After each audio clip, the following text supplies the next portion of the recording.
এখন আমি আমাদের কলেজের মাননীয় উপাধ্যক্ষ মহোদয় ডক্টর অভিজিৎ স্বামী স্যারকে অনুরোধ করছি ওনার মূল্যবান বক্তব্য প্রদান করার জন্য।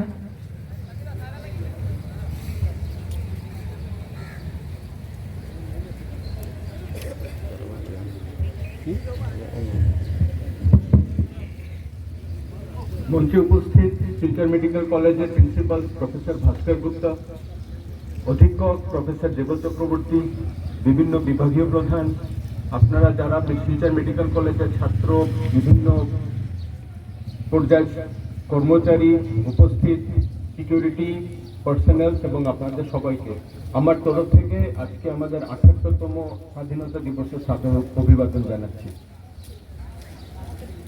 আজ আমরা সুস্থ প্রণাম জানাই আমাদের বীর স্বাধীনতা সংগ্রামীদের, যাদের আত্মত্যাগ, যাদের বলিদানের জন্য আজ আমরা একটা মুক্ত আকাশের নিচে শ্বাস প্রশ্বাস নিতে পারছি। এই বিশ্ব ব্রহ্মাণ্ডে একটা ধ্রুব সত্য আছে, সেটা হচ্ছে পরিবর্তন। 1947 সালে আমরা যখন স্বাধীন হয়েছি তখন থেকে আজ আমাদের অনেক অনেক পরিবর্তন হয়েছে।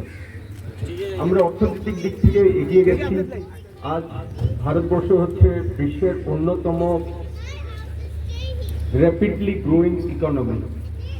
2030 সালের মধ্যে আমরা $5 ট্রিলিয়ন ইকোনমি হব এবং বিশ্বের তৃতীয় অর্থনৈতিকভাবে তৃতীয় স্থান অধিকার করব। এই গতিতে চলতে থাকলে 2047 সালে আমরা বিকশিত ভারত হিসেবে আত্মপ্রকাশ করব। আজ আমাদের অর্থনীতি বৃদ্ধির যে হার, আগামী 15-20 বছর সেটা যদি আমরা বজায় রাখতে পারি, আমাদের গড় উপার্জন প্রায় 4-5 গুণ বাড়বে। তাই এটা অনস্বীকার্য যে অনেক ক্ষেত্রে আজ আমরা একটু পিছিয়ে আছি। তার মধ্যে স্বাস্থ্যসেবাকে আমরা ধরতে পারি।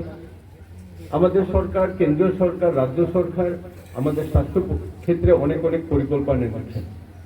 আমি একটা উদাহরণ দিচ্ছি, আয়ুষ্মান ভারত। আজকে যারা অবসর গ্রহণ করেছে তারাও আজ আয়ুষ্মান ভারতের আওতাধীন। আমাদের সরকার, আসাম সরকার একটা MMLSAY একটা প্রকল্প এনেছেন, মুখ্যমন্ত্রী লোক আয়ুষ সেবা যোজনা।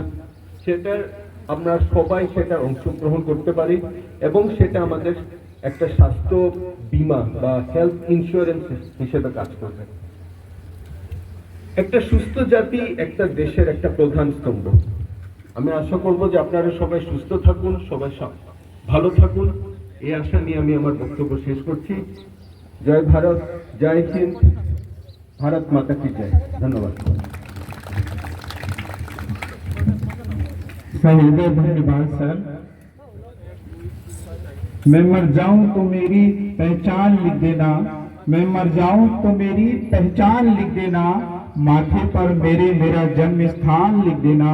अगर पूछे कोई कि स्वर्ग है कहाँ, तो चाइना नहीं, अमेरिका नहीं, रसिया नहीं, सिर्फ और सिर्फ उसके हाथों पर हिंदुस्तान लिख देना।